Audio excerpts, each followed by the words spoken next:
بسم اللہ الرحمن الرحیم۔ السلام علیکہ یا صاحب العصر والزمان۔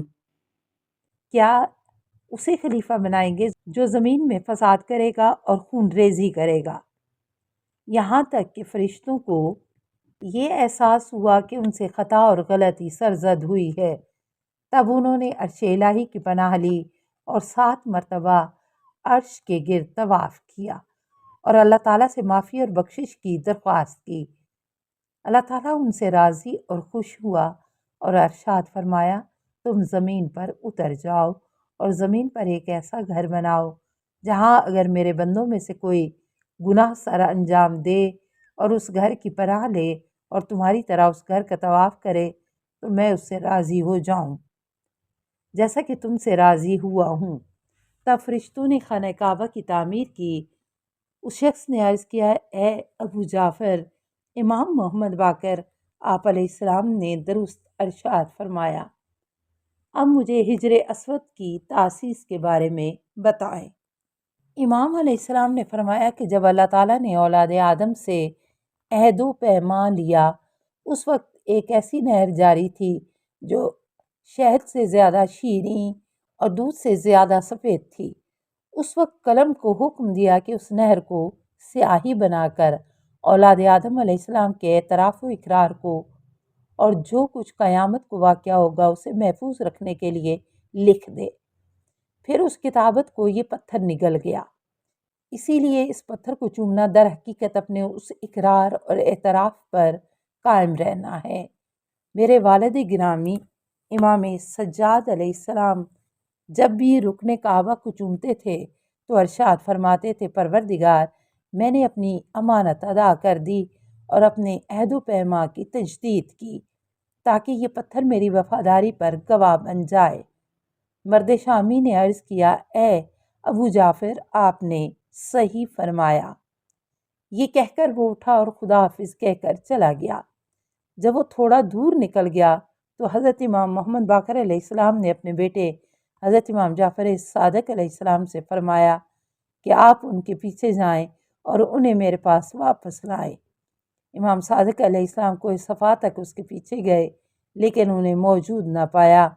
امام محمد باقر علیہ السلام نے فرمایا کہ یہ حضرت خضر علیہ السلام تھے۔ سوال: بکیر ابن عین کہتے ہیں کہ ایک شخص حضرت امام محمد باقر علیہ السلام کی خدمت میں حاضر ہوا اور عرض کیا، اے ابو جعفر، اس عورت کی میراث کے بارے میں کیا حکم ہے کہ جو خود فوت ہو گئی اور اس کا شوہر زندہ ہو اور اس کی ماں سے سگے بھائی اور باپ سے ستیلی بہن زندہ ہو؟ جواب: امام علیہ السلام نے فرمایا، اس میں شوہر کے لیے بیٹے 6 حصوں میں سے 3 حصوں کا آدھا اور ماں سے سگے بھائیوں کے بیٹے 6 حصوں میں سے 2 حصوں کا ایک بھائی، جبکہ بہن کے بیٹے اس کا 6واں حصہ ہوگا۔ اس شخص نے عرض کیا، اے ابو جعفر، اس میراث کی تقسیم زیر اہل سنت اور قضات کے نزدیک اس طرح نہیں ہے۔ ان کے خیال میں بہن کے لیے 6 سے 8 حصوں میں سے بہن کے لیے 3 حصے ہیں۔ حضرت امام محمد باقر علیہ السلام نے فرمایا، ان کے فتاوی کی دلیل کیا ہے؟ کہنے لگا، کیونکہ اللہ تعالیٰ نے فرمایا، جب کوئی مرد دنیا سے چلا جائے اور اس کی کوئی اولاد نہ ہو جبکہ سگی بہن موجود ہو تو اسے میراث کا آدھا ملے گا۔ حضرت امام محمد باقر علیہ السلام نے فرمایا کہ اگر بہن کی جگہ اس انسان کا بھائی زندہ ہو تو کیا حکم ہے؟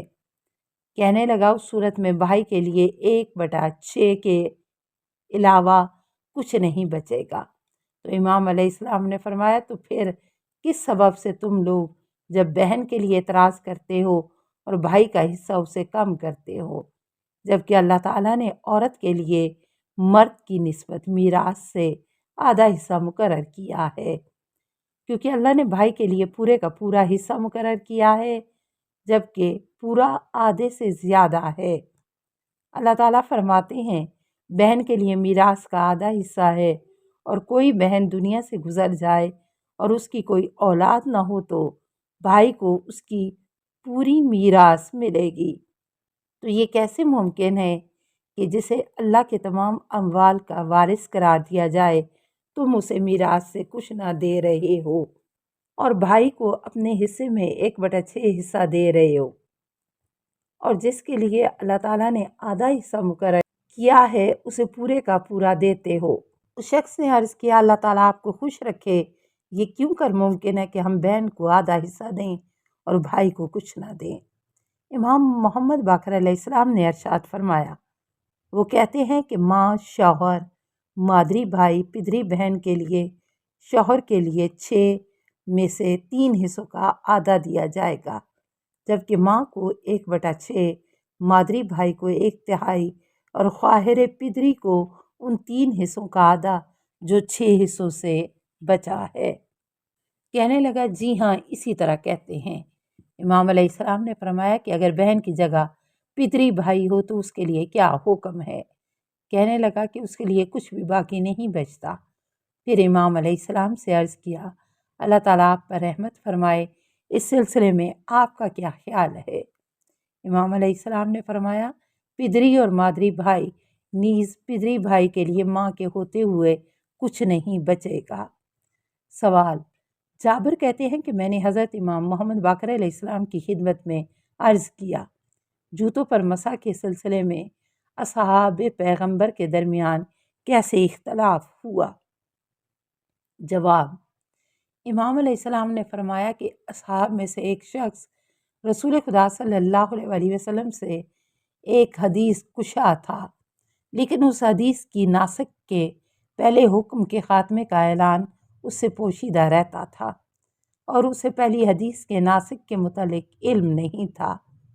جب کوئی دوسرا فرد اس کا انکار کرتا تو اس پر گراں گزرتا کہ جس چیز کو وہ جانتا ہے اس حکم کو چھوڑ دے، اور کبھی کسی سلسلے میں اللہ کی طرف سے رسول اللہ صلی اللہ علیہ وسلم پر وحی نازل ہوتی تھی اور وہ کچھ عرصہ اس پر عمل کرتے اور وہ کچھ عرصہ اس حکم پر عمل کے پابند ہوتے تھے، تب کوئی اور حکم نازل ہوتا، یہاں تک کہ کچھ لوگوں نے عرض کیا یا رسول اللہ آپ نے ہمیں کچھ باتوں کا حکم دیا اور جب ہم نے اس حکم پر عمل کرنا اپنی عادت بنا لی تب آپ نے ایک اور کام کا حکم دیا۔ پیغمبر اسلام خاموش ہو گئے اور اس کا جواب نہ دیا۔ تب اللہ تعالیٰ نے ان کے جواب میں یہ آیت کریمہ نازل فرمائی، اے پیغمبر کہہ دو میں کوئی نیا رسول نہیں ہوں اور میں نہیں جانتا کہ میرے اور تمہارے ساتھ کیا ہوگا، میں ہمیشہ وحی کی پیروی کرتا ہوں اور میں واضح طور پر اللہ کا خوف رکھتا ہوں، کسی اور سے ڈرنے والا نہیں ہوں۔ سوال: زرارہ کہتے ہیں کہ میں نے حضرت امام محمد باقر علیہ السلام سے اس آیت کریمہ کے متعلق پوچھا، وَامْرَأَةٌ مُؤْمِنَةٌ إِنْ وَهَبَتْ نَفْسَهَا لِلنَّبِيِّ، سورہ احزاب 33 آیت 50۔ اگر کوئی مومنہ عورت اپنے آپ کو رسول اکرم صلی اللہ علیہ وسلم کے حوالے کر دے، آپ علیہ السلام نے فرمایا ہبہ اور بخشش فقط رسول اللہ صلی اللہ علیہ وسلم کے لیے جائز ہے، جبکہ دوسرے لوگوں کے حق مہر کے بغیر نکاح جائز نہیں ہے۔ السلام علیکہ یا صاحب العصر والزمان، الامان الامان الامان من فتن الزمان، السلام علیکہ یا خلیفۃ الرحمن، السلام علیکہ یا امام الانس والجان، السلام علیکہ یا مظہر الایمان، السلام علیکہ یا شریک القرآن، السلام علیکہ یا قاطع البرہان، السلام علیکہ یا امام زماننا ھذا اجل اللہ فرجک وسہل اللہ مخرجک وظہورک، السلام علیکہ ورحمۃ اللہ۔